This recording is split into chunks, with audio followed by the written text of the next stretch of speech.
290장 찬송하십시다. 찬송가 290장입니다.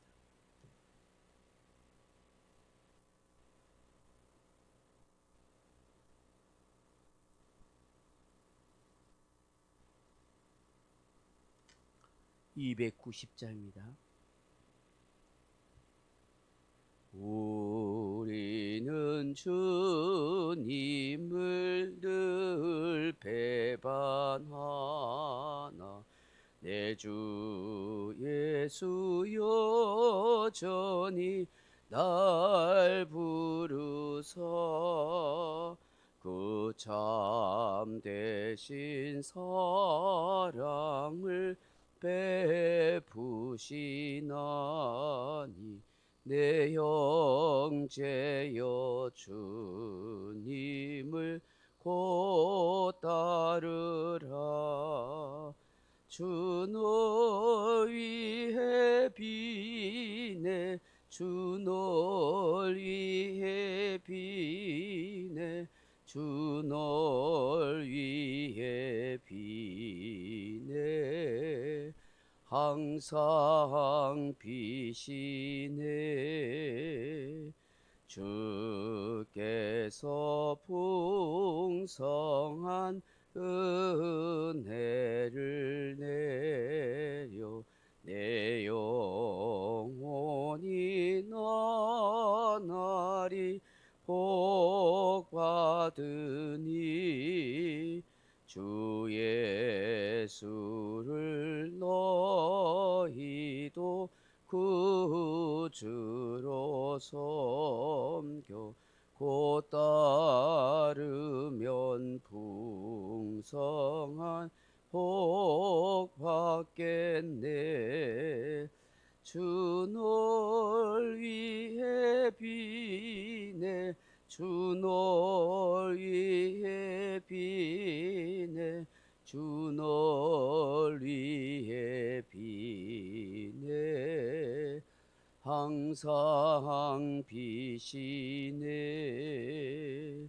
무거운 짐 지고 애타는 인생 주 예수께 돌아와 고시어라. 내 주 예수 너희를 돌보실 때에 참 복낙하니까 넘치겠네.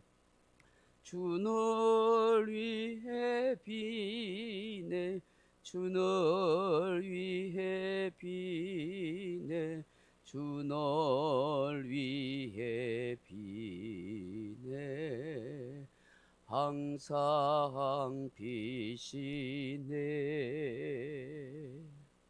하나님 말씀은 마가복음 14장 10절에서 11절 말씀입니다. 마가복음 14장 10절에서 11절 말씀입니다. 12 중에 하나인 가룟 유다가 예수를 넘겨주려고 대제사장들에게 가매 그들이 듣고 기뻐하여 돈을 주기로 약속하니 유다가 예수를 어떻게 넘겨줄까 하고 그 기회를 찾더라. 아멘. 사랑하는 성도 여러분, 본문은 예수님의 제자 중 하나인 가룟 유다가 예수님을 대제사장들에게 넘겨주려고 약속하는 장면이 기록되어 있습니다. 왜 가룟 유다가 예수님을 따라다니면서 3년간을 동고동락하다가 갑자기 변심을 했을까요? 무엇 때문에 예수님을 그 대제사장들에게 팔아넘기는 그런 일들을 할까요? 상상할 수 없는 그런 놀라운 기적과 이적과 역사를 실제적으로 보고 체험하고 예수님을 그렇게 메시아인 것처럼 그렇게 믿고 따랐던 그 제자 가룟 유다가 아닙니까? 그런데 이렇게 배신하는 까닭이 무엇일까요? 참으로 아이러니가 아닐 수가 없습니다. 참 슬픈 인생을 보게 되는 것입니다. 혹자는 이 가룟 유다가 배신한 것이 자기가 생각하는 이스라엘의 국권 회복을 위한 그런 메시아라는 생각이 들지 않았기 때문이다라고 말하기도 합니다. 로마를 물리치고 쫓겨내고 그리고 부패한 기독교 세력인 그런 대제사장이나 바리새인이나 이런 사람들을 다 새롭게 회복, 다 그들을 다 쫓아내고 완전한 새로운 나라 다윗 왕국을 건설할 줄 알았는데 예수님이 그런 모습, 그런 생각을 전혀 안 하는 것 같아서 실망해서 예수님을 팔아넘겼다. 뭐 이렇게 이야기하기도 해요. 또 어떤 이는 예수님의 제자들 간에 불효하음으로 인해서 팽당한다는 그런 분노와 좌절감 때문에 예수님을 팔아넘겼다. 예수님이 유독 세 제자인 베드로와 야고보 요한만 사랑하는 것 같아서 좀 섭섭한 마음이 들어서 그렇게 팔아넘긴 것 같아 라고 말하기도 하고, 어떤 사람은 예수님을 이용해서 높은 권력이나 많은 재물을 모을 생각으로 따라다녔는데 오히려 생명의 위협을 받게 되자 마음이 돌아섰다. 뭐 이런 얘기를 합니다. 어떤 이유와 어떤 까닭으로 이렇게 마음이 바뀌었는지는 모르겠지만 그의 인생의 최대 치명적인 실수요 어리석은 생각인 것이죠. 예수님에 대한 경계심과 함께 예수님을 제거하려는 속셈을 가지고 있는 이 대제사장들을 찾아가서 예수님을 팔아넘기고 예수님을 잡아줄 약속을 그렇게 한다는 것이 얼마나 가증하고 악한 일이지 모릅니다. 이런 사람이란 게 약속을 하는 것은 좋은 일에 약속을 해야 되죠, 그죠? 그런데 이렇게 악하고 나쁜 일, 예수님을 팔아서 잡아 넘겨주는 이런 나쁜 일에 모의를 하고 약속을 한다는 것은 참 어리석고 미련한 일이라 하는 것입니다. 약속이란 것은 좋은 일을 다짐하기 위해서 그런 목적으로 하는 것입니다. 거기에는 파기되면 안 된다는 좋은 그런 중요한 결의도 있는 것이죠.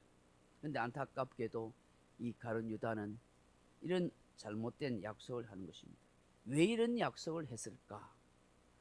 첫째로는 자신의 안위를 위한 배신의 약속이다 하는 것이죠. 예수님을 이렇게 바라볼 때에 도무지 예수님을 통해서 자기의 어떤 권세나 물질이 많이 모아질 것 같지도 않고, 그리고 예수님을 죽이려는 그런 대제사장들과 주변의 기득권 세력의 그런 반발심 이런 것들을 보게 되면서 자신도 죽겠다 한 자기 안위에 대한 그런 걱정스러운 마음도 있었던 것입니다. 그래서 차라리 자기라도 살기 위해서는 예수님을 팔아넘기고 이 대제사장과 협상을 해야겠다. 나는 살려도 예수 넘겨줄 테니 뭐 이렇게 협상하려고 찾아갔던 것이죠. 그러니 이 대제사장들이 오늘 본문에 보면 억수로 듣고 기뻐하더라. 기뻐. 야, 그래 좋다. 예수만 넘겨주면 니들 살려줄게. 너그 제사들 걱정하지 마라. 그렇게 하면서 야, 뭐 필요한 거 없나? 돈도 줄게. 하면서 그런 식으로 약속을 하게 된 것이죠. 둘째로는 돈을 팔고 넘기는 배신의 약속이다. 이 대제사장들은 가룟 유다가 왔을 때 정말 얼쓰고 좋거라 했을 것입니다. 그래서 뭐 그 노예를 팔 때의 그 몸값인 은 30에 그렇게 예수님을 팔아 넘기도록 그렇게 했습니다. 근데요, 가룟 유다는 평소에도 돈에 대한 욕심이 많았어요. 다른 복음서에 보면은 이 가룟 유다가 어떤 일인지 모르겠지만 그 동계를 가지고 있었어요. 뭐 지금으로 아마 못하면 뭐 교회 재정 집사를 하든지 뭐 그랬던 것 같아요. 그 돈을 몰래 빼돌리는 거예요. 그게 성경에 나와요. 그 돈에 대한 평상시에 욕심도 있고 자기 걸 챙기는 이런 나쁜 짓을 했던 것입니다. 오늘 우리는 이런 가룟 유다처럼 타인의 위기, 타인의 불행, 타인의 허점을 자신의 욕망을 채워놓는 배신의 기회로 삼아서는 안 되는 것입니다. 하나님 앞에서 언제나 신실하고 변함없는 그런 주님을 섬기는 복된 성도로 끝까지 살아가야 하겠습니다. 우리 성경에 보면은 신앙을 저버리고 믿음을 배신하고 하나님께 돌아서는 많은 배도자가 성경에 나오고 또 있을 것이라고 말씀하지 않습니까? 오늘 이 시대도 마찬가지입니다. 모든 성도님들이 신실하게 변함없이 주님과 교회를 잘 섬길 수 있는 그런 복된 성도들이 다 되도록 그렇게 기도해야 될 줄로 믿습니다. 우리 각자 기도하시다가 돌아가시기 바랍니다.